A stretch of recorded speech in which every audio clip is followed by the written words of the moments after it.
This is drugs. This is your brain on drugs. New York City and our suburbs are facing a heroin epidemic. Crack, the most addictive form of cocaine, is now sweeping New York. New York City has the worst narcotics problem in the country. 82% are Black and Hispanic. 69% are under the age of 30 years old. Drugs are menacing our society. In order to fight and defeat this enemy, it is necessary to wage a new, all-out offensive.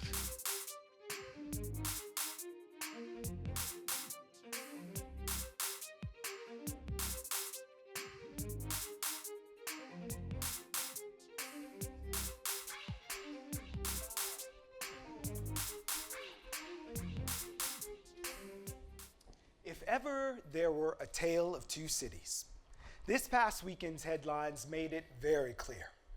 There's at least 6 of them in front of my house right now. 2 of them are lying in the street, the rest are zombies. That's from Judy, a woman who lives a block away from Myrtle and Broadway, where 15 people overdosed on K2 Saturday. By Monday, 49 more had overdosed in North Brooklyn. The very same week, our DA announced a plan to end prosecution for low-level marijuana possession, and Mayor de Blasio readied the city for what he sees as the inevitable, creating a task force to prepare the city for the outright legalization of cannabis, including telling the NYPD to stop arresting New Yorkers for smoking pot in public. In a city where you're 8 times more likely to be arrested for low-level marijuana charges if you happen to be Black or Latino, and on top of that, priced out of quality health care, there's no denying that the lived experience of the war on drugs in under-resourced, over-policed communities. We are in a moment right now. A moment of momentum where ending a 40-year-old drug war is right ahead of us. So, tonight we hope to chart that path with our partners, Drug Policy Alliance and the Marshall Project, with our esteemed group of panelists, and most importantly with you, our community. Welcome all to this BRIC TV BHeard Town Hall, Whose War on Drugs? I want to welcome Brooklyn District Attorney Eric Gonzalez, New York's first Latino DA, a career prosecutor with more than 20 years of experience crafting progressive drug policy initiatives. Thanks for being here. Cassandra Frederick is the New York State Director of Drug Policy Alliance. From working with Communities United for Police Reform to developing New York's Ithaca plan for safe injecting sites, she's all about mobilizing communities devastated by drug use and criminalization. Thanks, Cassandra. Chino Harding.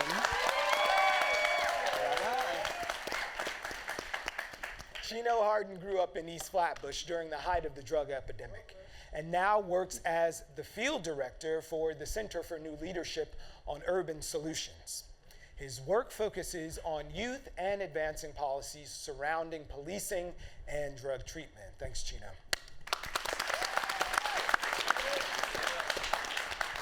Tom Robbins is a veteran New York City investigative reporter, and from the Village Voice to now the Marshall Project, his work exposes corruption in the criminal justice system, and we're very happy to have him here tonight. Thanks for being here, Tom. Finally, we want to welcome Dr. Hillary Coonins, the Assistant Commissioner of the Department of Health and Mental Hygiene. She's a doctor and a healthcare professional who's advocated for reducing racial disparities in access to opioid treatments. Thanks for being here, Doctor. So we've all seen the video right now. So whose war on drugs? That's the basic premise that we're going to right now. But I'm going to start with you, District Attorney. The war on drugs, if there's a war, what are the sides? Who's on what side? Where are the battle lines drawn? Well, what we need to do is address this head on. And, drug use has been stigmatized for a long time, leading to, in my lifetime, growing up in East New York, Many people have been arrested, been cycled through the criminal justice system. Very rarely were people given a meaningful chance at dealing with their drug use issues, but they did get a conviction, and I think it helped ruin generations of young people, and particularly black and brown people in my neighborhood. And so the war on drugs has been a failed effort to curb what society deems as something that is undesirable. But the victims of that war have been average New Yorkers and many people in Brooklyn. So Cassandra, the two sides, if we've got a war here, who are the combatants? So I think part of the conversation is that the people that are the casualties of the war on drugs tend to be people of color, and tend to be particularly people of color from lower socioeconomic backgrounds. I think we're having a conversation when we're talking about the war, we're talking about people that are targeted or marginalized. We're talking about people who are historically without resources and access to healthcare. We're talking about people that don't have access to affordable education. We're talking about anyone that is at the bottom of the totem pole. That is the person that is most likely to be affected. And on the other side, we have whiteness. We have white supremacy on the other side. We have the criminal justice system on the other side. I think we have to be really specific about the war on drugs.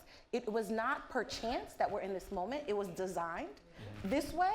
And I think when we're talking about whose war is it, it's like who created the war? And who created the war were people that were in positions of power.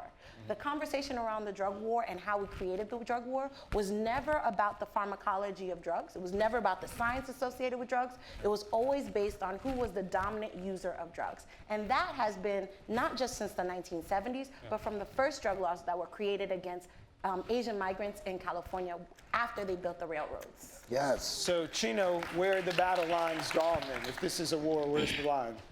The battle lines are drawn in 6 feet of dirt every time we put a young person or a brown person in the ground.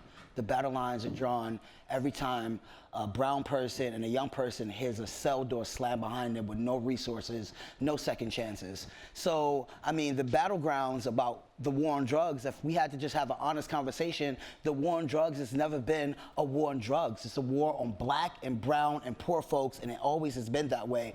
So, of course, 40 years later, we don't have any solutions because no solutions were ever thought about. Nobody didn't come to the table thinking about how do we end this. It's not until, if we continue to be honest, it's not until white suburban kids were overdosing on opium did we even care about that addiction, right? So it's not until crack slipped into suburbia did we care about crack either. And it's not until they figured out a way to bring more profit off the backs of black and brown folks, the profit from the drug war, did we even start the drug war. And we can look at that historically from Nixon to Reagan to where we are right now. That's right.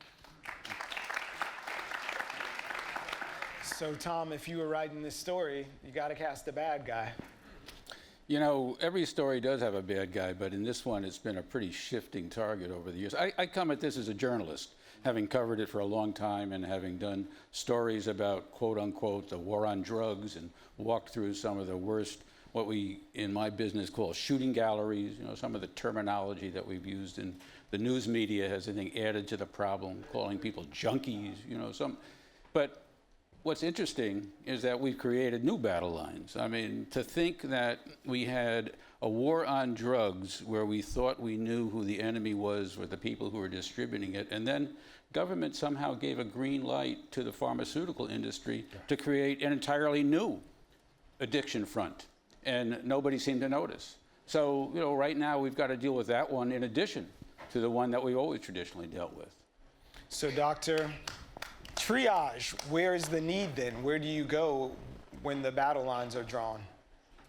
So I'll speak first. So I'm a public health official now, but for many years I practiced medicine, took care of people with addictions and also other kinds of health conditions. And I think what I was really always consistently struck by is we exacerbated any health issues that were sort of associated from a person's drug use by really creating many, many obstacles, as Cassandra just heard about, to getting access to education, getting access to the resources that actually will make a person healthier, regardless of their health problems, whether it's problems related to their substance use or high blood pressure or whatever they may be. So I think the triage point is really thinking about people as whole people, that the drug use may be one thing that comes along with the whole person, and we need to create thinking very broadly about how to help people be successful, how people attain their goals. And so the triage point is not by laser focusing on drugs as some evil entity that's causing all of our problems, but really how do we build whole people and whole communities? So thank you all for your thoughtful answers, and just a little bit of housekeeping before we go on. Now that you've all heard their voices, in the interest of transparency, I'm going to let you know that the doctor and Ms. Frederique are also a part of the District Attorney's Justice Initiative 2020, something of a think tank that brings together people from different professional and stakeholders who are working together on the path to creating further initiatives to come out of the District Attorney's Office to talk about those very things that we addressed. And tonight, it is a town hall. We're going to start off right from the beginning, incorporating the voices of folks from our community. And I'm looking for a microphone right now so I can talk to you, or you can just speak into my chest. But we have a question now. I got you. All right, so my name is Anthony Beckford. I'm a longtime community resident here in Brooklyn. I'm also a cop watcher. I run the Brooklyn Sector for Cop Watch Patrol Unit, Marine Corps veteran, psychology student, and I'm also running for state assembly. And the reason I'm doing that is because of the targets in our communities, which is black and brown people. You know, and my family also are immigrants from Jamaica, and it's a lot of things that come at us. And, you know, this topic here is very dear because I see it every day. I see the police abuse when it comes to our community. You know, I have 4 precincts that police our area. You know, I go into the criminal courts and I see, you know, from the ADA and, you know, the rest of the prosecutors, what they do to, you know, to our young black and brown brothers and sisters in the court. And, you know, and I hear these topics about legalization. You know, I hear, you know, the agencies, and I hear the DA's office saying that, you know, they won't criminalize. They don't even say at all. They say so much, you know, because we have to look at the language. You know, because when you put a percentage, that means not so much. So I'm looking at what are you going to do to actually, what can we do to actually fully legalize, but not in the sense of legalizing for profit, for corporations and big pharma, but legalizing in the fact of freeing those who have been locked up and are still locked up in regards to, you know, possession and sales, you know, legalizing in the factor of creating small businesses in our communities so that way big pharma or those who are getting donations from them are not taking advantage of that, and still putting out policies that will still demonize and criminalize our people.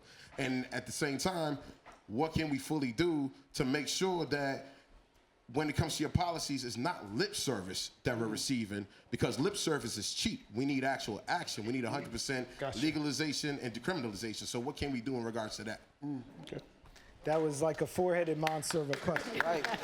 But now let's begin with the beginning, the path to legalization then. Anyone, what would the consequences or the benefits of that be? Well, let me just start off with the general idea behind Justice 2020 and what we're trying to accomplish at your Brooklyn DA's office.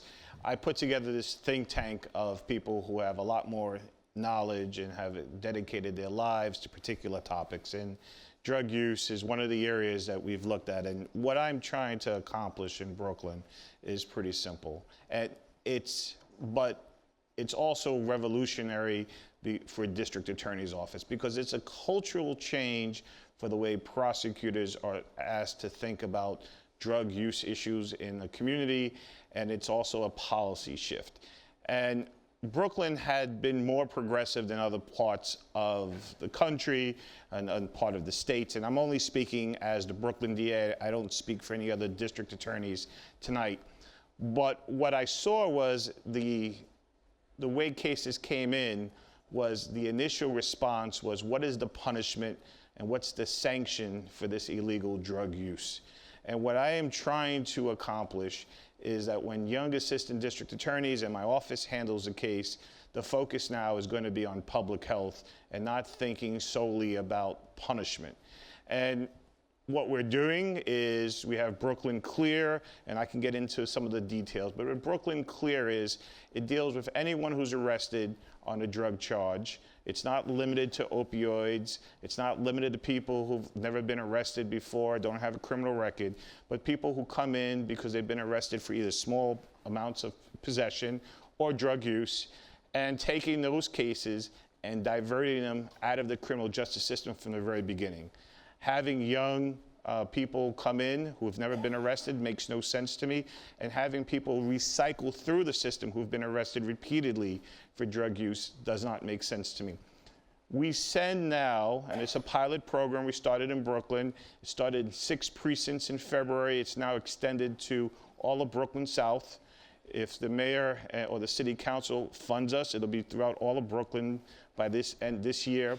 We are going to send, and we have been sending, peer counselors and drug counselors to the precinct. And instead of writing up the case and charging the case in criminal court, sending people to central booking, the police department working with us is allowing us to find some sort of treatment option for the person who's been arrested. Now, it's a harm reduction model. Sorry, yeah, we're definitely going to make our way into harm reduction, but just while I have you, there was the instance where the previous administration, when the former district attorney announced the plans to, in a sense, decriminalize and not prosecute, but we actually saw numbers that didn't go down and in some instances actually went up. So are you prepared now to say that you've reversed that trend or you're working to? Well, let's clear. One thing was dealing with marijuana policy. Right.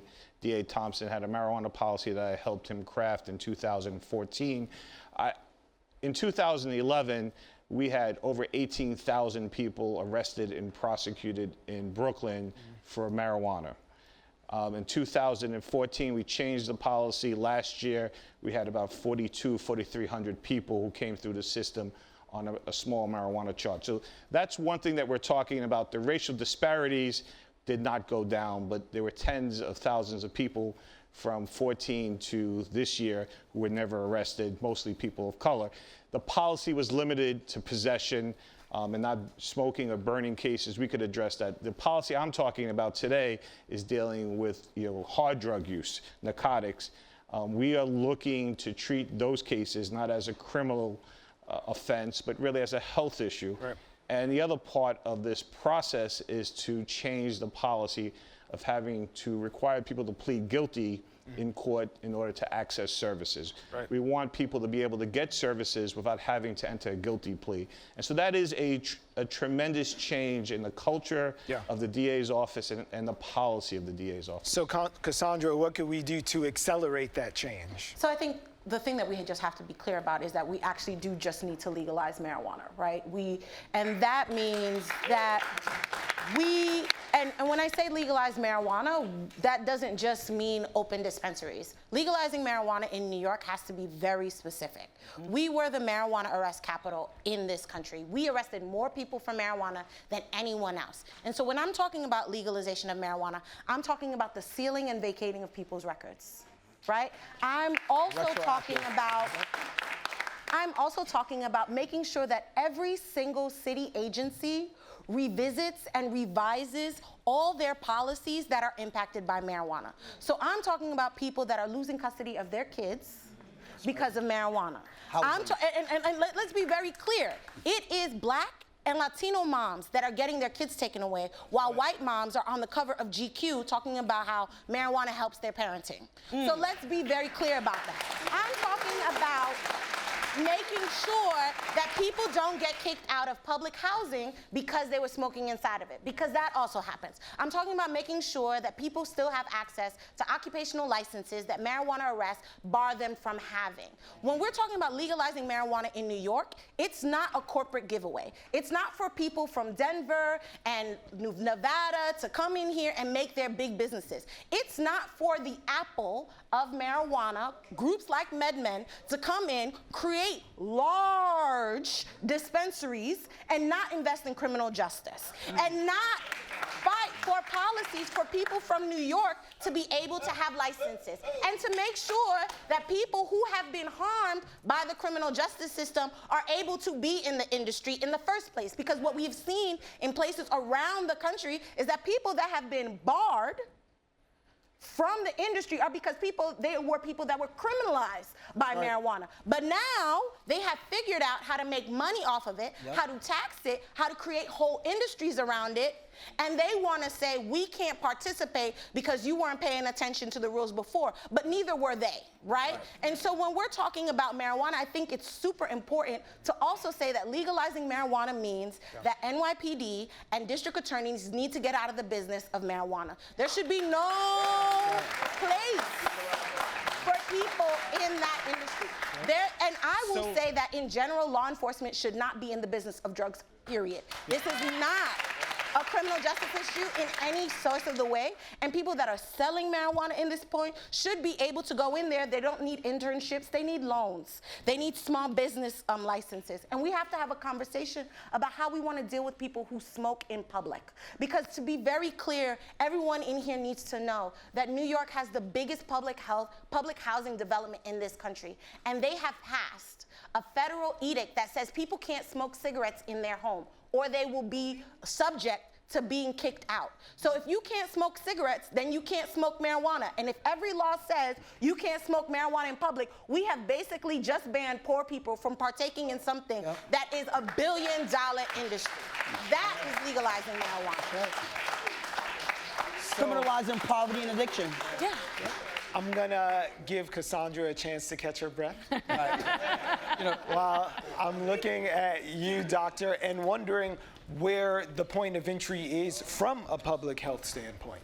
So, I think as our mayor has indicated, he is setting up a task force to look into and prepare for possible marijuana legalization in New York State. I think from a public health and physician point of view, we've known long that the health harms of marijuana really are less than some of the health harms from other substances that we've chosen to regulate and legalize, specifically alcohol and tobacco. And so I think approaching it, sort of as we say in my business, empirically, just looking at sort of racking up the health harms from all of those different substances, we might say we need really a different approach, a health-oriented approach. And to Cassandra's point, it does not mean necessarily approaching it from wide open access. We've chosen to regulate alcohol in some particular ways. We know that substances for young people with developing brains need some perhaps additional protection, safety guards around their developing brains to make sure that they can stay safe into adulthood.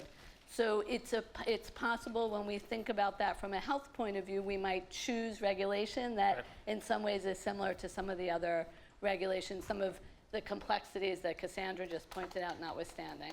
So words matter here. So I'm wondering what the difference is between legalization and decriminalization.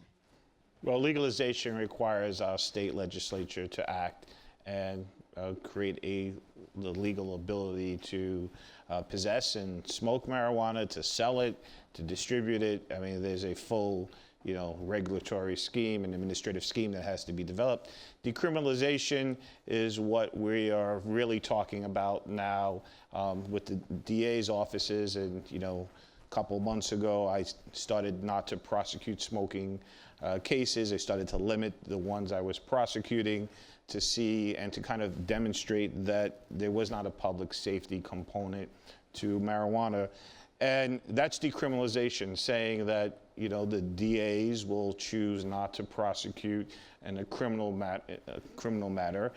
For me in Brooklyn, I think it's pretty clear cut that, I've come out and said, while it's illegal, the police department should be able to issue summonses. But I support civil summonses, not criminal summonses. And at some point, when it's legalized, I'll be out of the business of regulating marijuana use. Can I say something that's super important? People need to know that New York decriminalized marijuana in 1977. Yep. It's been 40 years. We removed criminal penalties for simple marijuana possession 40 years ago. And it's important to know that the reason why we got to a place where 800,000 people had been arrested for simple possession was because of a policing change. That's right. It is not because the law changed. We decided to decriminalize marijuana in 1977 because we knew in the 70s that it was a waste of resources. It was not an effective way for people to tell people to not use marijuana. And it was a way that was going to disrupt the relationship between community members and law enforcement. And it's important to know because in New York, in 1973, when Nelson Rockefeller, our then governor, created mandatory minimums for drug possession, white moms were really pissed because their kids were getting locked up for marijuana. I want to be really clear. White moms were really pissed that their kids were getting locked up for marijuana and then having to face mandatory minimums. And those people went and lobbied their district attorneys and said, this is not okay. Our kids should not be smoking marijuana, but they also should not be facing 12 years to life. And the district attorneys then went to the legislature in Albany and said, we can't do this. You have to fix it. And they decriminalized it. In New York in 1977, they said, if you have up to 25 grams, this is not a criminal offense. They already said that. They created the carve-out. If it's burning or if it's in plain view, then that is an arrestable misdemeanor. For everything else, it's decriminalized. Policing changed in New York in 1994. You can see the numbers. There were under Dinkins, there was nothing. Right. Then you get to a place like Giuliani, we're at 51,000, Bloomberg, 50,000, 50,000, 46, 39. That law has been the same since 1977, so don't get okey-doked to think that this conversation is new because basically they were never following the law in the first place. And that's why we say the drug war is designed. That's right. It is designed because they did it on purpose. So we know what...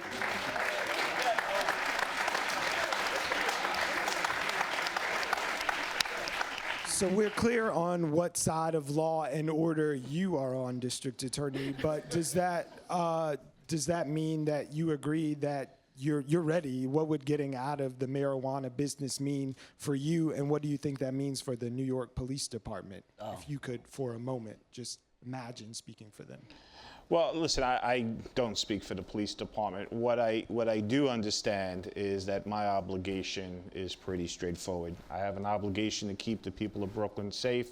I also have a dual responsibility of fairness, and it is my stated purpose that I am going to help strengthen the trust in our justice system. The prosecution of marijuana cases is not keeping us safer, and it's corrosive to the relationship between community and law enforcement. You know, we've come a long way in the views of marijuana from where they were. 10 states have completely legalized marijuana. Another 20 states have medical marijuana. You know, the issue that I think the police department will be confronted with is in all of those states, public smoking continues to be illegal. Some, 1 or 2 states, it's punishable as a misdemeanor. In the other states, it's punishable as a civil offense. I do not believe that it should be a criminal offense. It should just be a civil offense. But in none of the states where legalization has taken place can anyone legally smoke on a street corner. Mm-hmm. You know, Brian, one of the things that I would just point out here is that what your question sort of focuses on a conundrum that we're facing, which is that we have DAs like Eric Gonzalez who are trying to lead on this, and we have a New York City police force which sees it from a very different angle. When Ken Thompson, Eric's predecessor, first decided that he was going to change the policy of his office on marijuana arrests, Bill Bratton, the then police commissioner, was pretty bent out of shape. I interviewed him recently about this. As he said, Thompson jumped the gun. You know, he went ahead and did this. And yet, as we know, Thompson was responding to something that Cassandra just eloquently described, which was that he knew, because he lived in the community and saw, that most of the marijuana arrests that the police were bringing to him were pretextual. By that, it's a fancy legal word for meaning it was an excuse to be able to see if there's something else going on. We see you're smoking, we think you're carrying, but we're really interested to see whether or not you've got a weapon, whether or not you've got priors. It was just an excuse to be able to get to it. I think when we look at the numbers, I mean, the one thing my business, journalism, is doing a much better job of right now, and the Times just did a terrific story to point out the discrepancy between community complaints and actual arrests. And I spoke to someone at the Manhattan DA's office, and it was just days before they announced their change in policy, and they felt that they'd been fibbed to by the police department, that the police department had always maintained there are more arrests in these communities because that's where we get the complaints. And then all of a sudden we have the data. That turns out not to be true. So part of the conundrum we're facing right now is we have DAs who are trying to push in a direction, and we have a pretty recalcitrant police department, which looks very different still than the rest of New York. Well, I'll name the conundrum. Let's just name it. It's racism. I mean, it's racism. I mean, of course, Bill Bratton was bent out of shape. He was the architect for the broken windows theory, was instrumental in the quality of life crimes that were enforced on poor communities of color, and how all of those arrests that you talked about in Giuliani, how it happened from, you know, drinking in public to urinating in public, which we know where these crimes are enforced, right? So, I mean, listen, the police department is gonna have to, one, admit that they're racist, and two, start to unpack that, because we know that's what it is. And that's how all of these arrests happen. That's why getting to the bottom of this situation becomes, if I had to just be honest, it becomes talking in circles, right? We're just saying a lot of nice words. It's just a lot of rhetoric, but we're not getting to no solutions. And community members have long been informed about what the effects of their policing in the community does. So when we talk about 40 years, we're not talking about the effects of young people right now. We're talking about generational effects in our community from the impact of policing around drug wars. And these things is the direct reason why we can't strengthen something we don't have. You know, we don't have a trust relationship with the Justice Department because justice has never been served in our communities. So before we can develop that, we need to unpack this from the top down. And when we talk about cultural shift, it can't be that you just send a memo to the ADAs, look, we're not gonna prosecute this. You need to bring these community organizations who are on the ground, who are in the trenches, doing this work every day, impacted, to the table, right? Before they tear the table down. If they were at the table, what would the voice be? If you were invited into these rooms, what's the message? Legalization, no fine, no criminal record, everything Cassandra said, retroactive, and then let's get to unpacking some resources, because that's what we need, right? Where's all of this money? We looked up there on the screen when we was watching this open up, $51 billion. Cool, cut us a check, and let's see if we can't find out the solutions. So, you know,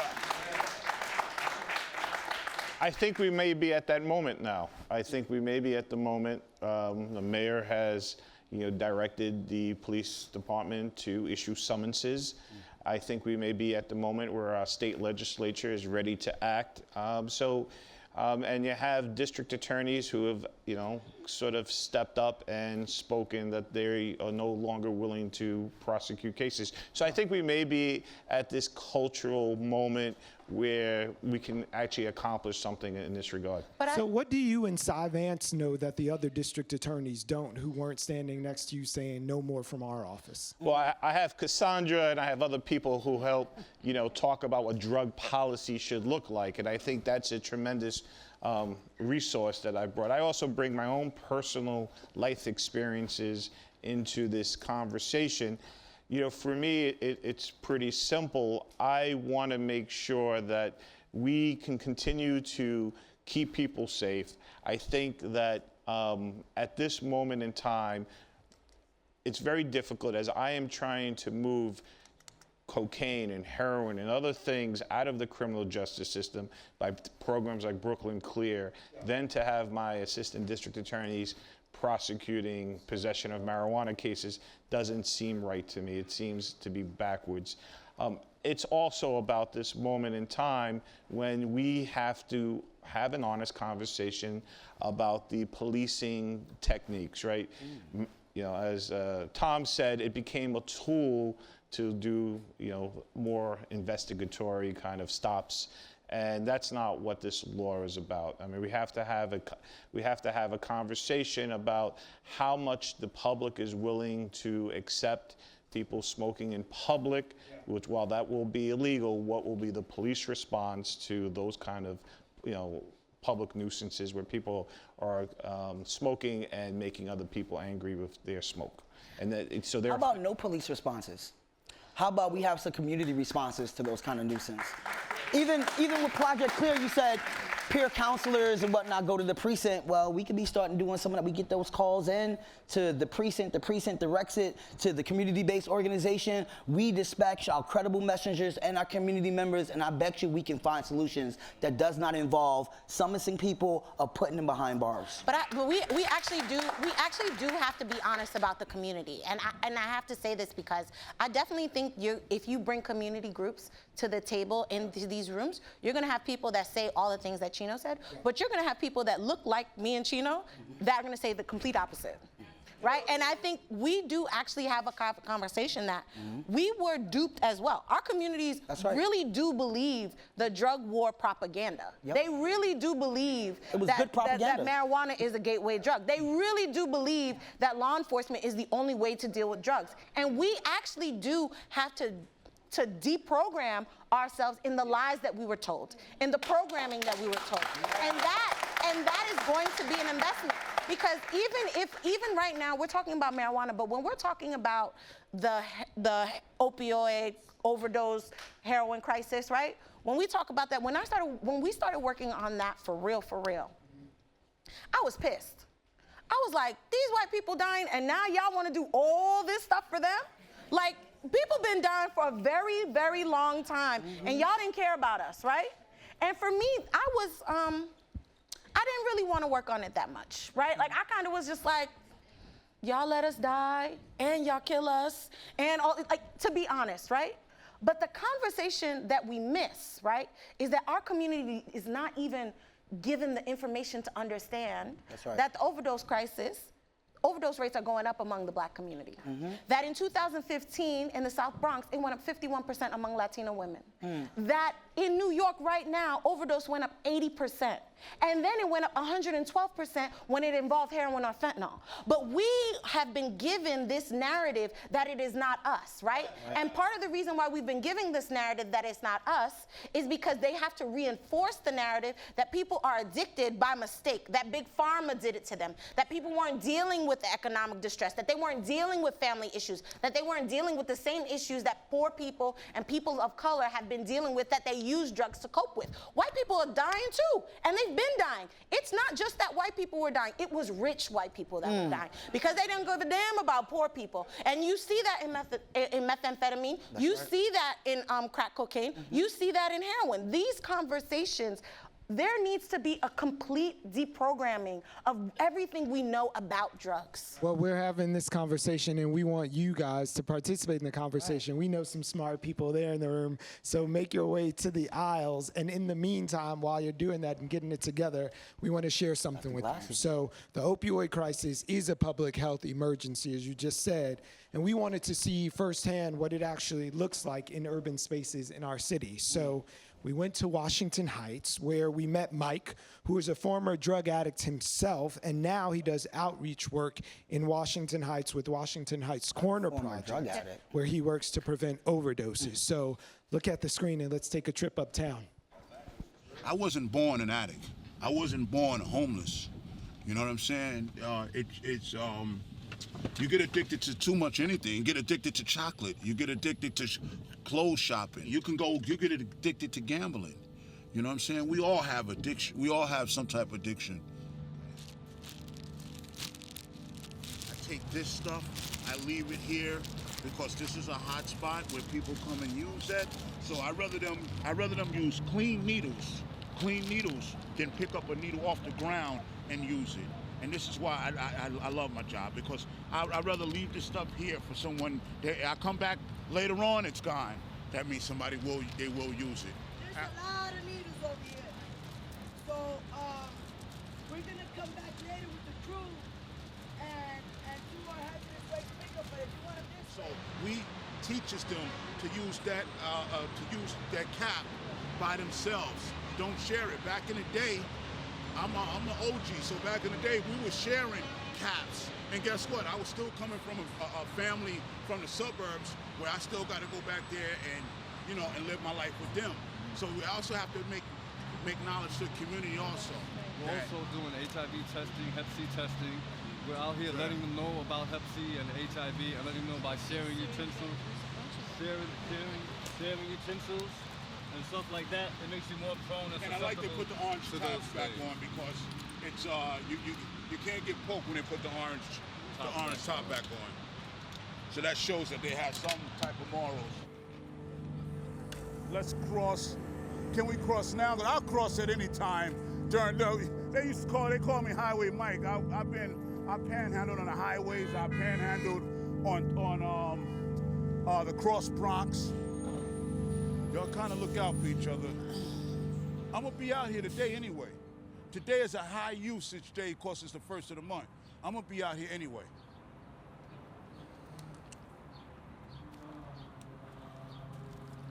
You want me to hang around? You want me to hang around a while or what? How you feeling? Big Unc, how you feeling? You want me to hang around a little while or what? Because now you're feeling good though. I know you are. I know you're feeling good. You just want to enjoy yourself too, but I want to make sure it don't overdose. That's it. But I know you want to enjoy yourself too as a night. Nobody was concerned back in the 70s and 80s when it was a black and Hispanic thing. But now it didn't hit the middle. It didn't hit the middle class. It didn't hit, like you just said. You know, it hit. I'm being straight up. It didn't hit. It hit white people, and now they want to. Now they're doing something about it. Opiate price crisis has been around since the 70s when we was down in Harlem.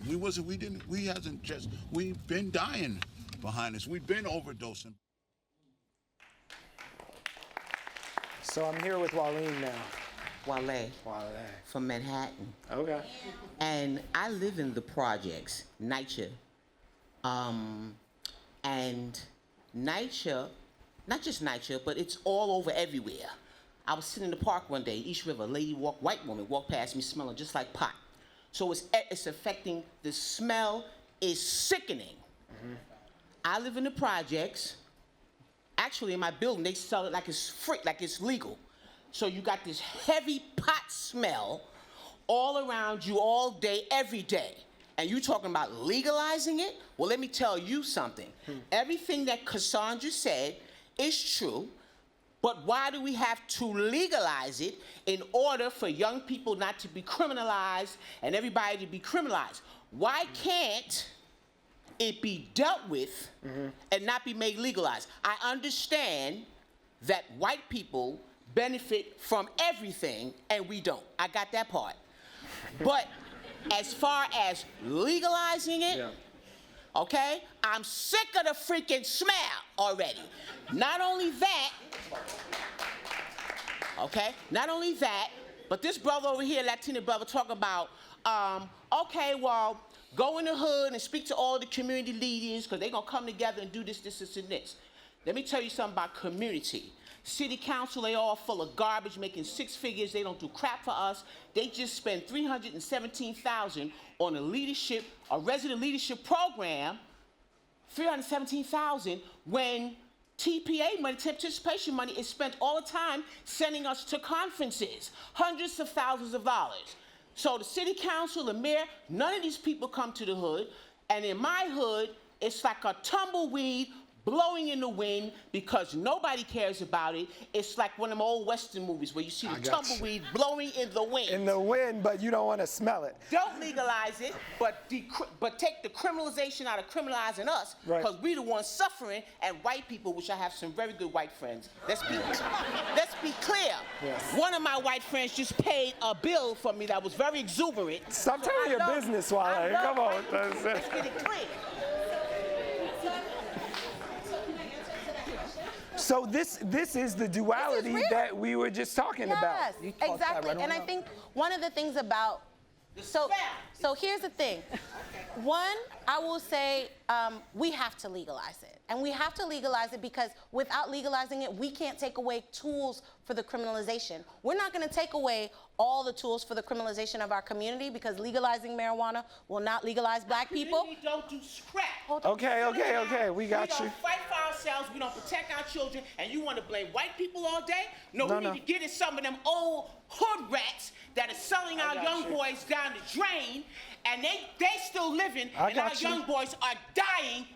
The young boys are being slaughtered, and women, and our young women are being slaughtered, and them old niggas that been around for a while, they ain't doing squat, but they living, and our young people are dying. Now there that goes. So what I will say to you is that you are. Well, yeah, we need some healing. We definitely need healing, but we also need more information and we need resources because what's very clear about what a lot that we don't even Come on, wait, listen for the answer, Wale. We got too much that we don't Stay use. with me. Stop making excuses. So one of the things that I will say is that part of the reasons why we're struggling so much is because we get all the criminalization without the resources. That's right. And so I think that's important. And I think when you're talking about how black people aren't doing work in here, I want every person that I work with that does drug policy reform to stand up in this room. Where are you guys? I've seen us, HRC, Peer Network, Vocal New York, Washington Heights Corner Project, Drug Policy Alliance. We out here, doing all the work.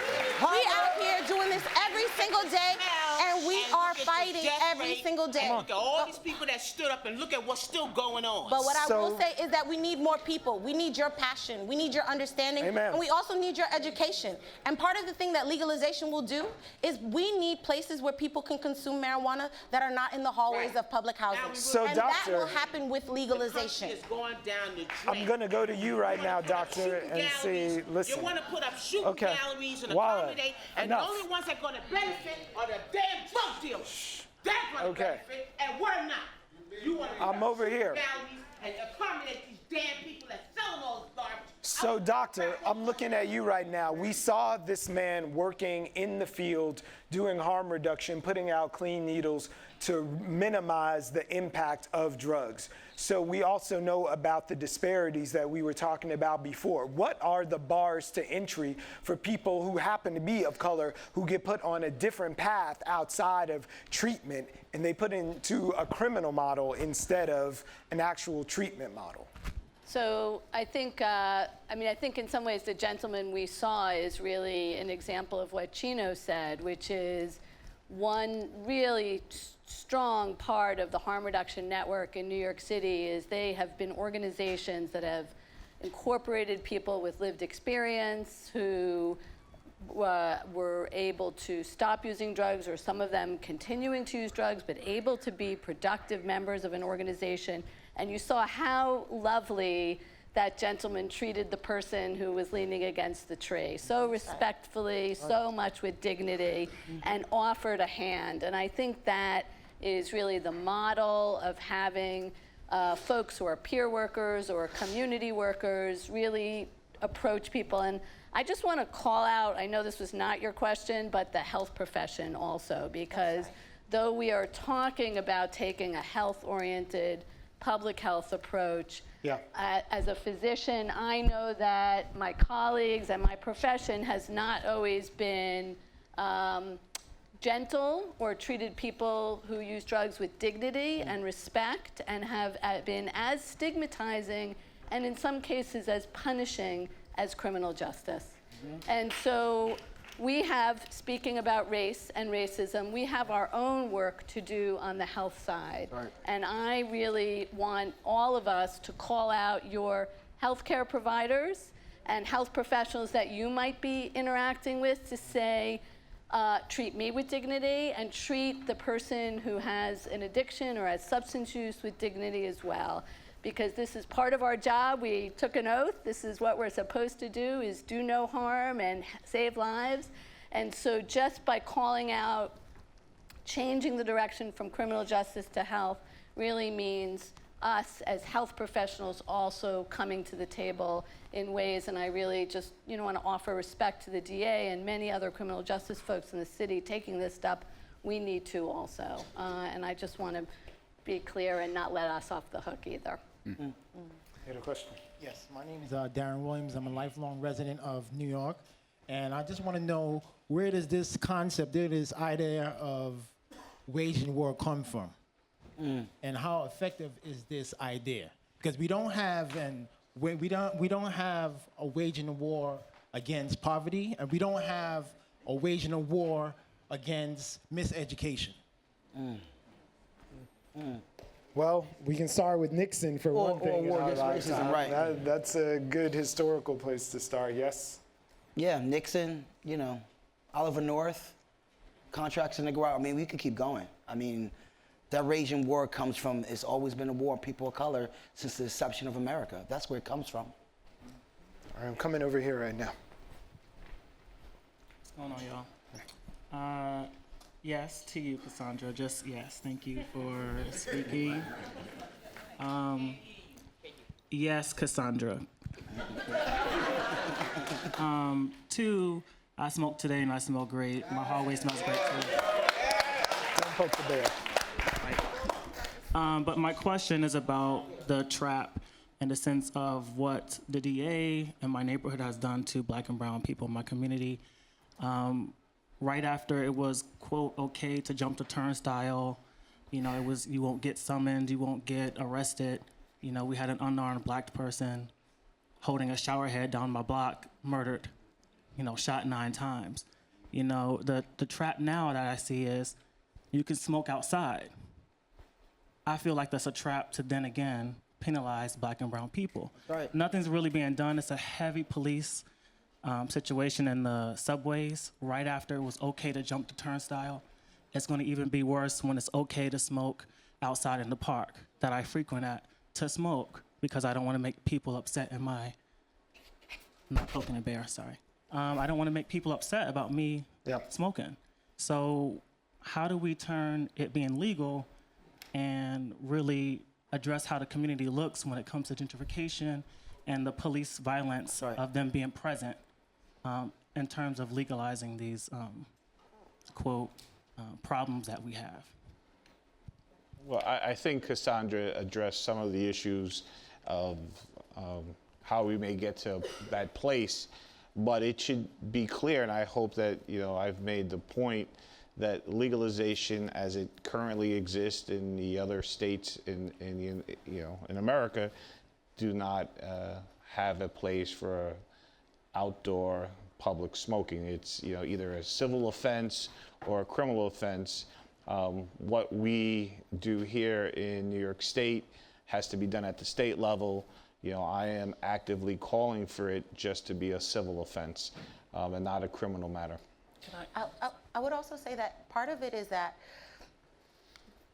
the conversation around drug arrests, so little of it is about drugs. Most of it is about policing. And I think we have to have a conversation in our communities about who we want to create the rules of accountability. How do we have public safety without armed people walking around, right? Like, that is actually a conversation that we can have. And what does community accountability look like? Because police officers have one job, right? They can only really do one thing. And so it's important for us to work with different community members that have different ideas about what safety looks like and build a social contract together that is not reinforced on the subjugation and capture of Black and brown people. Because policing was built out of slave patrols in this country. And so, like, that history can never be erased. And part of that means that we can't really restore much to it. And so it means that we need to have a conversation about what are the possibilities that could be different about how we build accountability and how we build collective safety. Accountability and collective, easy for you to say, accountability and collective safety. And we have a question before we even get to that point. Yes, my name is Mel Blackman. I'm a former substance abuser myself, and I've been drug and alcohol free for 32 years. I'm also, actually that should have been 70 years clean because I'm 70. I'm also a former substance abuse counselor. I'm retired from doing that. But my question is, and I see people bounce all over, especially in the media, nobody's talking about prevention. Nobody. Prevention is the most important thing because it means everybody's child. because nobody's even mentioning prevention. So how do we deal with prevention? Because if everything that we're talking about, and especially when it comes to the dynamic in the black community, like I said, I've been black for quite a while. You're right on point. But I'm saying, but when it comes down to this very serious problem that I've known about since the '60s, but now it's very prevalent in the news and every place else, right? When it comes to prevention, we're talking about everybody's child, but nobody's saying a word about prevention. How do we deal with that? Because like I'm even an author. This is not to advertise my book, but I'm an author of a drug prevention book. It's called You're Not My Friend. But it's not about the book. It's about people have to do something as far as that. Because everybody in this room, I'm going to say this and I'm going to shut up. Everybody in this room, I don't even know you because I can't even see half you. But everybody in this room, when you were a toddler, you were cautioned about putting things in electrical outlets, about sharp objects, and about hot surfaces. So why can't we start educating our kids when they're old enough to understand, and comprehend what we're talking about? Why can't we talk to them about drugs so they don't pick it up in the first place? All right. So, Doctor, I'm looking at you and Tom about this narrative that we've created around drugs and getting the toothpaste back into the tube when you can cut it off at the pass, essentially. So I think the beginning of the video that we all saw just as this program opened was the great example of failed prevention. It was that frying pan, showed you an egg, a whole egg. This is your brain. Cracked it open. This is your brain on drugs. And this ended up being the most widely made fun of drug prevention ad, certainly of my adolescence and adulthood. And so what we know about prevention from the science is that fact-based education about drugs is essentially ineffective, unfortunately. So simply providing the information has not been found to be effective at stopping people from picking up or trying drugs. What we know from many, many trials, many studies now is that life skills, broad-based negotiation, how to get along in the world, prevention is the right strategy, and that's building up families and children to solve problems, to promote resilience, to decrease exposure to trauma, and I think this connects us right back to policing and right back to keeping communities safe and from preventing children from being exposed to trauma by changing potentially policing practices, promoting community safety. And that is actually, even though you never necessarily mention the word drugs or substance use, is a prevention strategy. So I can just say a word or two. At the health department and at the city as large, we have undertaken a large mental health initiative called Thrive NYC under First Lady McRae. And much of that work is early childhood, is social emotional learning in schools, is supporting schools with mental health counselors. And though it is not named as substance use prevention, it is substance use prevention. Some of our work with the mayor's office around cure violence and credible messengers is really about substance use prevention, even though we're not always focused or exclusively calling out substance. So I think that's an important strategy. I'll just also mention another piece of prevention, and we talked a little bit about prescription painkillers, opioid analgesics, and this is also prevention, is shifting prescribing practices by health professionals to prescribe, as we call in our lingo, judiciously, more carefully, to use opioid prescription painkillers only when needed, because we know those are risky substances. They kind of do, though. I mean, if I had to be honest, I had back surgery last year, and I was in Detroit, and it was signs all in the emergency room that you're not gonna get no Oxycontin here. You're not gonna get any of those like opiates. And even when I was in New York getting prescriptions, because I had a pinched sciatic nerve. So actually, none of those was gonna work anyway, but it was hard for me to kind of find and I feel like, and I don't know because I don't have the statistics, but if I had to take just a wild guess, I feel like it might have had something to do with race. I'm not sure. Maybe? Yeah. And then just to touch on what you said, Doc, I feel like I agree with all of those things, but I think it doesn't necessarily get talked in prevention, but like constant prevention for folks who are former substance abuse users, healing. this trauma has to go somewhere. How do we heal from the impact trauma of not just using drugs, not just having it impact in our communities, but what that feels like in your everyday walk of life, right? Because like you said, Big Pharma, we got a pill for everything, don't we? Hey, did you wake up and see today? We got a pill for that. You know what I'm saying? Do you not want to go to work? We got a pill for that too. So we got a pill for everything except for how to get off drugs. But being able to, and I don't think that's something that just stays as the job of our community members to like put resources into what it would really take for our communities to heal from 400 years of trauma associated with criminalization in the context of the conversation about drugs. Well, Chino, there are people working in our community right now trying to close that gap. We know that nobody really goes through substance abuse alone. There's a lot of people left in the wake in the community, and we met a family who's dealing with this, and at the center of that is some children with promise.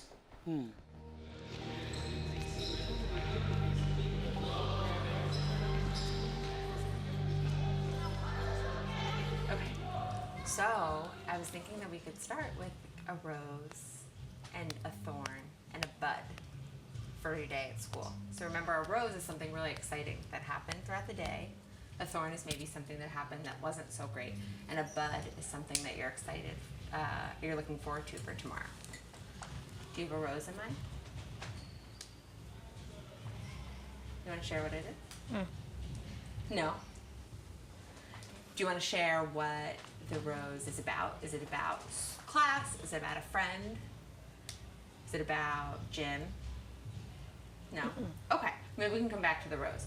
What about a thorn? Was there something that happened during the day that, so you had no thorns today? Okay, that's great. And what about the bud? Something that you're looking forward to for tomorrow? Actually, I'm looking forward to it today. Today? What is it? Going out. Going out? Okay. Do you want to talk about your rose, your exciting thing that happened today? No. No? Okay. So, if you ever, while we're playing Feelings Bingo, if you ever do want to talk about it, I'd love to hear it. Okay. So do you want to go first? We can play Feelings Bingo. You can pick one of the faces. And can we talk about a time that we felt this emotion? Great. You want to go first?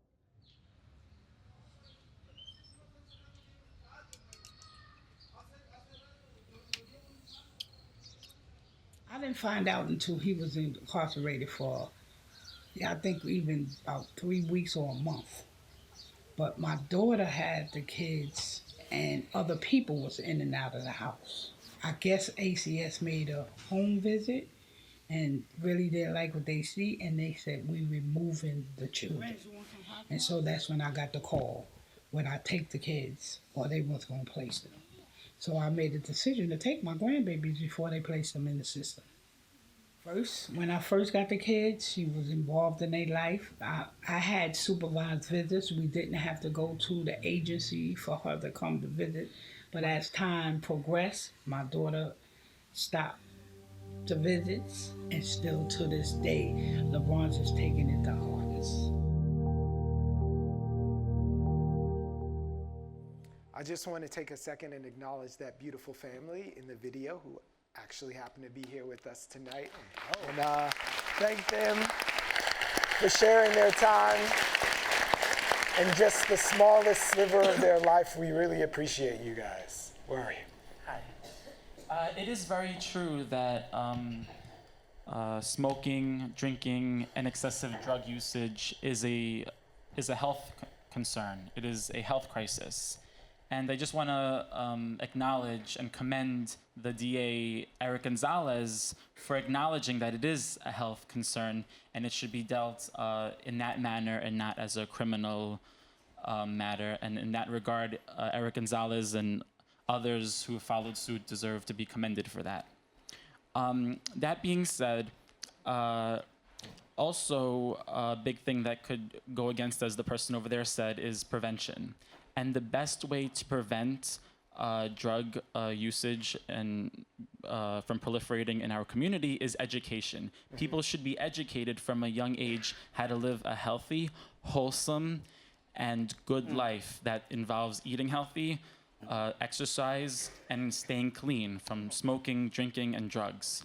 And I think that if you want a prevention, people need to learn in schools from a very young age to be educated on how to live a healthy life. All right. And that is the way to prevent it. Thank you.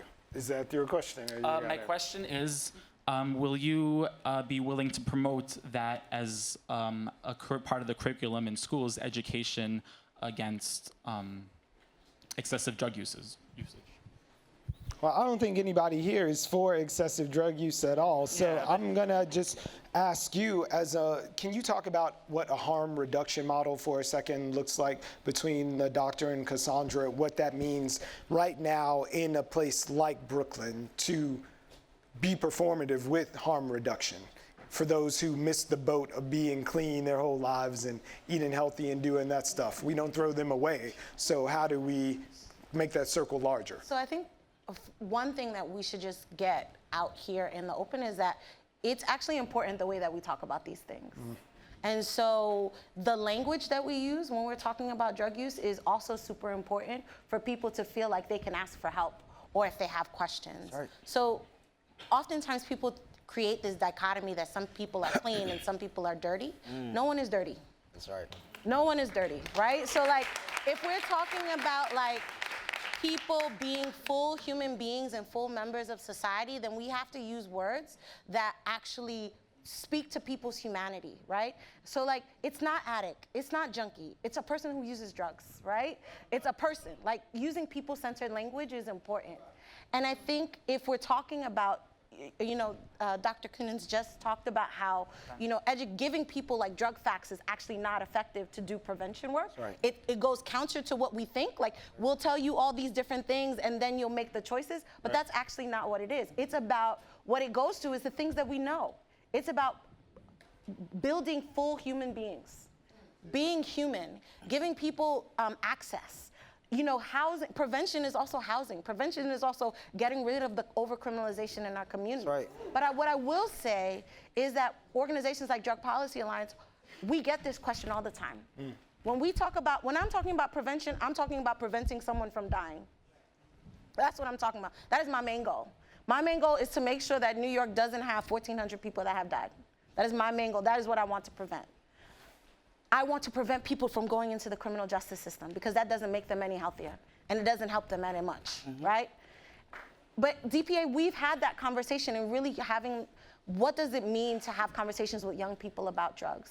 I'm gonna point to my colleague right over there, Sasha, who has worked, has been a part of the iteration of that work on a curriculum called Safety First, which we have piloted in a high school here in New York City and is currently being evaluated.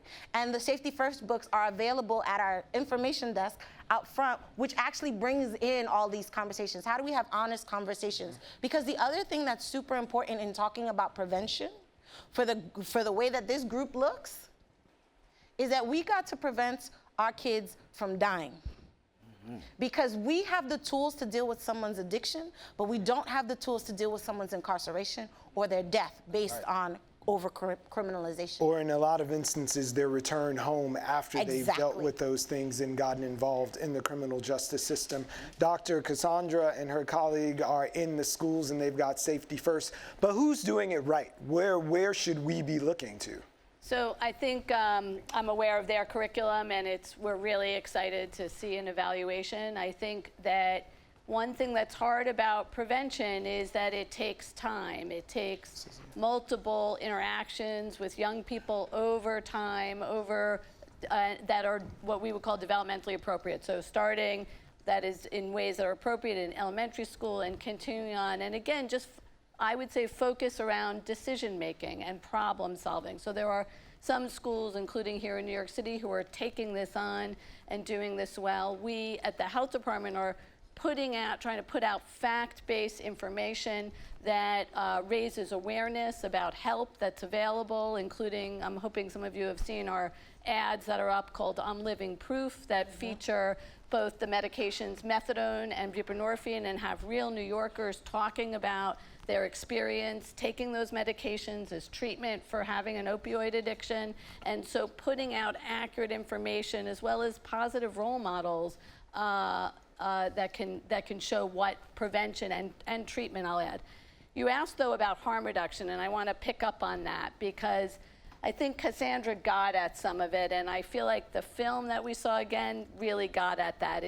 The lingo is meeting people where they're at. So it's finding what people want for themselves, helping them say what their goals are, and as a harm reduction worker or a healthcare worker is, how can I help you get there? How can I assist you? And that's, to me, what harm reduction is. And it's kind of mind-boggling for those of us who have worked in treatment programs which have said sometimes, this is my goal for you.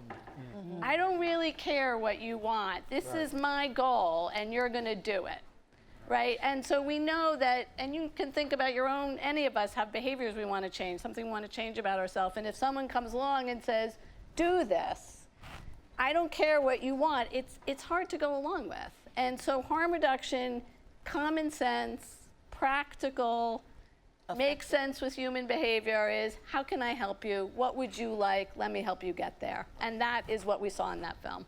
Gotcha. Hi, Vertina Brown, Tiara's Way Scholarship Foundation. I have a two-part question. The first question is, if you guys intend on legalizing marijuana, are you going to distribute it back into the communities from when you confiscated it from drug dealings? And also, if that's going to happen, is this a means of profiting off of the Black communities? It's a deep question. You wanna go?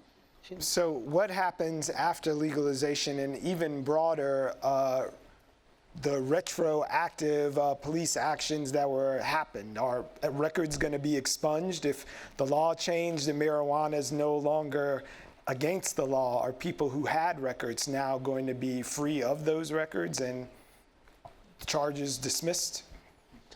Well, it's one of the recommendations that has come out of the Justice 2020 initiative is how do we go back and take a look at the harm that the war on drugs has caused. And, one of the recommendations is to go back and to seal as many of these convictions as possible, in particular in the area of marijuana. Now, the sealing statute that was recently passed is somewhat limited, but I am a proponent of going back and sealing these cases. People should not have a conviction on their record on these charges. And so we're going to take a look at it. My office has already started this work, and I think that's going to be part of a greater public service announcement to try to figure out how we can do this without having people have to hire attorneys at great expense to get their records sealed. And we have to also talk about whether or not the current sealing statute is sufficient, because it does require a lot. It requires people to have been convicted in excess of 10 years ago and not to have a certain number of convictions. So we need to go back and look at that. But one of the things that I believe you will see coming out of my office in the near future is figuring out how to do this without having people having to hire attorneys to get their records expunged and sealed. Go ahead. And if we're really having that conversation about sealing, expungement, then every dollar that somebody had to pay in a fine or a summons under a marijuana conviction should go back to the community. And that is very easy to find, because when you don't pay that summons, that warrant gets issued, right? So if you can find me to execute a warrant, you can find me to put this money back into my pocket. Yeah, I mean, to be very clear, we need reparations. Yep. And to be clear, everyone's only talking about that for marijuana, but to be very clear, we're watching that they knew that criminalizing people for addiction was wrong. We're watching that with the heroin crisis, where everyone's talking about, like, we can't arrest our way out of this problem, we have to do it different. So that means they knew. So we don't just need reparations for marijuana legalization, we need reparations from all the criminalization that has happened for all the drugs, all the things that we lost in the 50s, 60s, and 70s from the first heroin crisis, all the monies that, in 1971, when we were in the height of our first heroin crisis, New York City pulled money together to create an Office of Special Narcotics. They created a specific prosecuting office to deal with drugs because they thought that investment was going to help us deal with the heroin crisis, right? It is 2018, and lo and behold, we're in another crisis. So divest the money from that office and give the money back to the communities, right? Like, how do we have conversations about that? We have a question here. It's a broader question. About exactly where that money could go. Hello, my name is Cheyenne, and I'm a teenager. And Welcome, Cheyenne. And my question is like the broadest of all. What do we do in this situation? Like, is there anything the teenagers of this generation, because, you know, we are the future, what can we do to fix, you know, like, in any choice we make, if we're with preventing or legalizing, because there are a lot of teenagers who do marijuana, how can we change what's going on right now? Well, I think by you asking that question, obviously having the bravery to want to figure it out, I think finding a community-based organization that's based in your neighborhood and getting involved and spreading that message. Because let me tell you something, you are a teenager, right? So how I'm going to talk to another teenager is going to be completely different than how you talk to a teenager. So it's important that each one teach too, and I think that begins with you.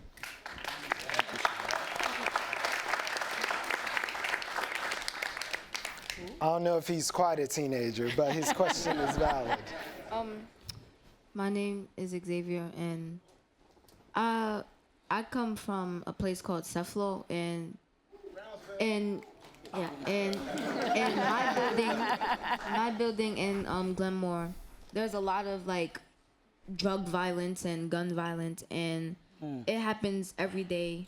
Like, you can hear it happening, and you know, when I go out, see a lot of people, you know, doing drugs and stuff, and I was just saying, like,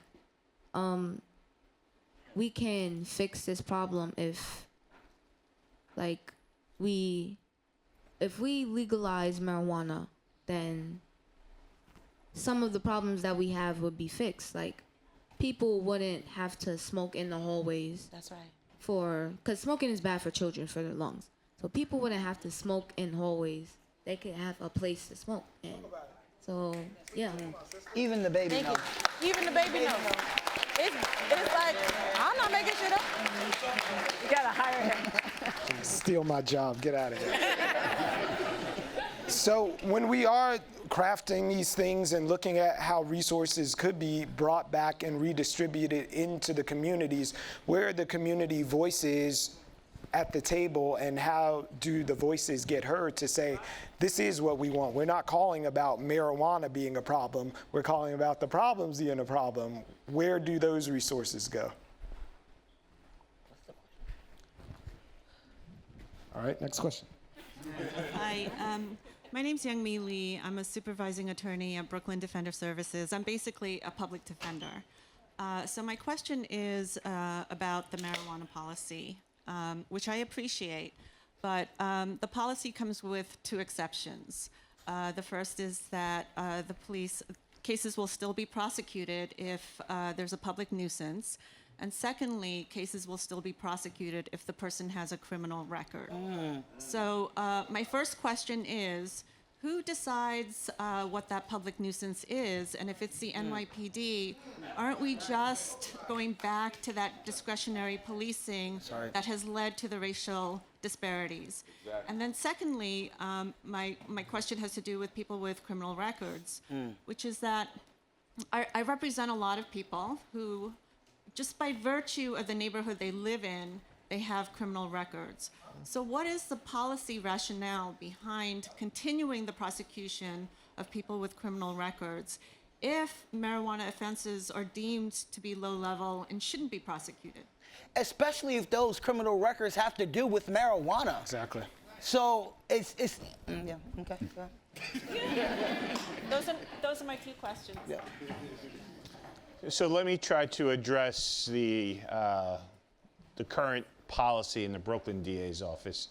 The policy we have in Brooklyn does not actually implicate people's criminal records. We decline to prosecute people who have criminal histories, who've been arrested and been convicted of crimes. That's not a bar for us to decline to prosecute that case. What we've been talking about is the public nuisance, and we heard the discussion in this room today. About 1/2 of all the arrests that we get into our office come out of NYCHA. So we have about 4,300. We had about 2,100 arrests that came out of NYCHA.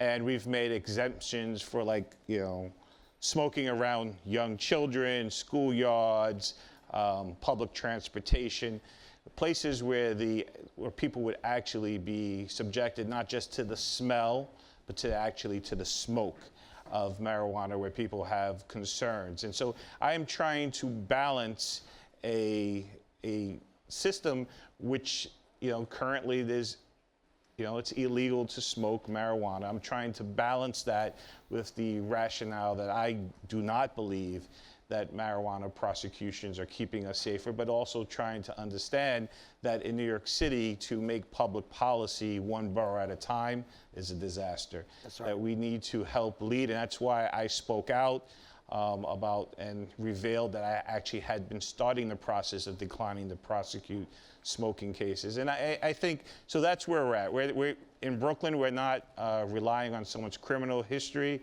to make that decision. I am mindful, however, that, you know, a young mother who's coming out of her building should not have to be subjected to smoke as she's taking her kids to preschool or kids in a park.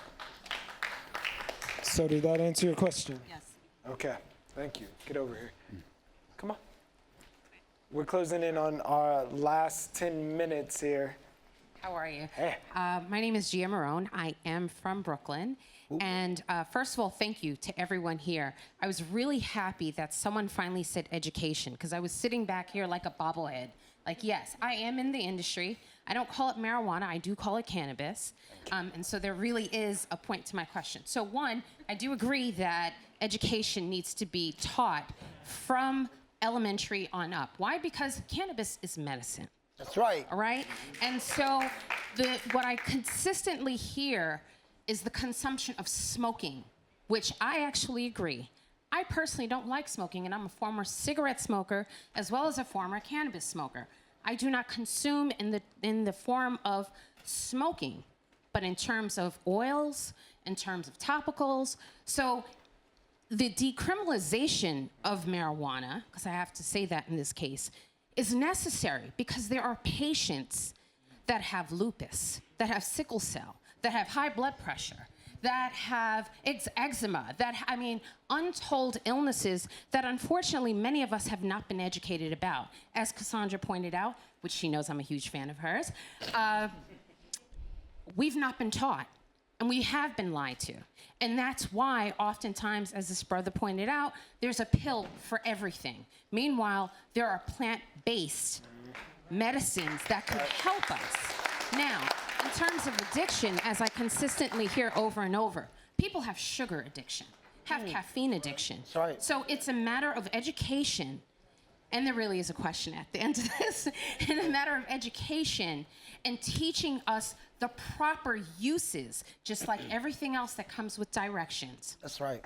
The proper usage. And so my question is in terms of law enforcement, because now we're decriminalizing, I do hope that within your program, and I do know Eric as well, we both rep Brooklyn, in your program, that we are educating law enforcement, right? Because there not only needs to be education from the elementary age, which, by the way, there are colleges that are now creating programs around cannabis. I am in this industry. I am seeing colleges launching majors in this. For Black and brown people to not be in this, please, people, wake up.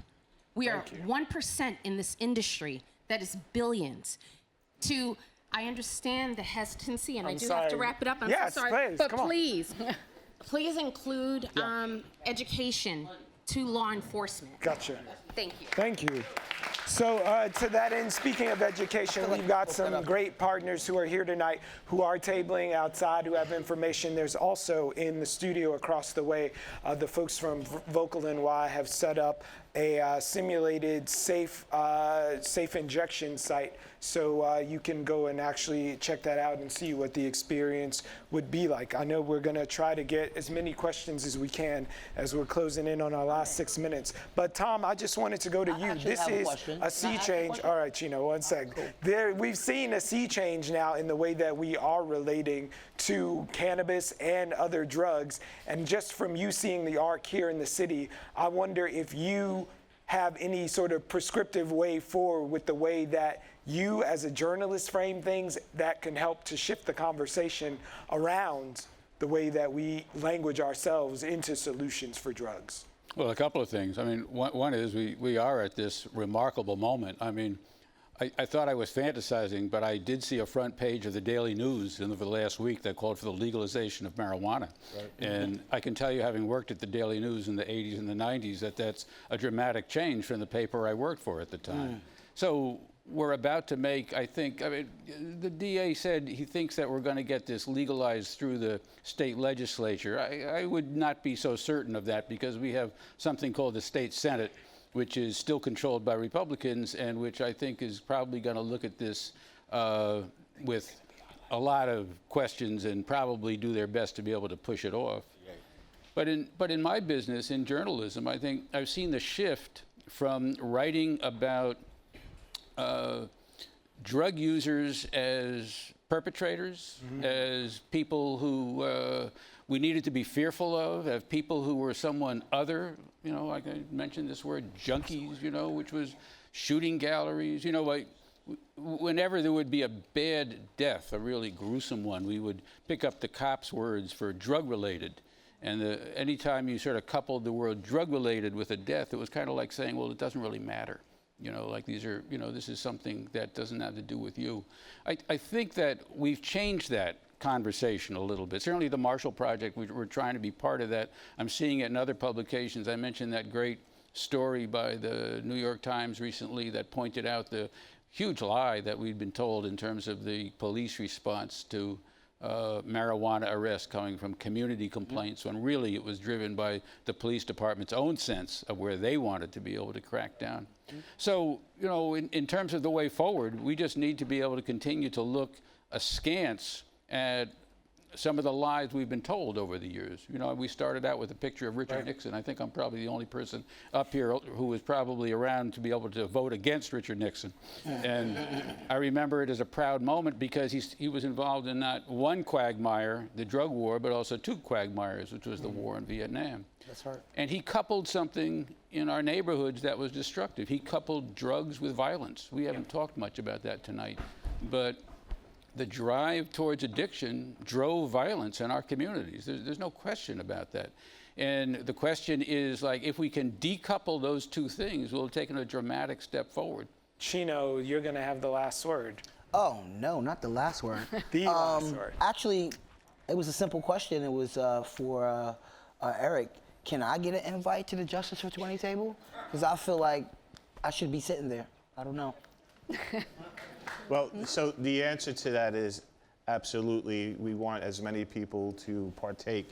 And I think as we're wrapping up here, one of the things that we can be proud about in Brooklyn is that we are taking the first steps to change how we not only handle marijuana, but how we are dealing with people who drug use issues and drug misuse.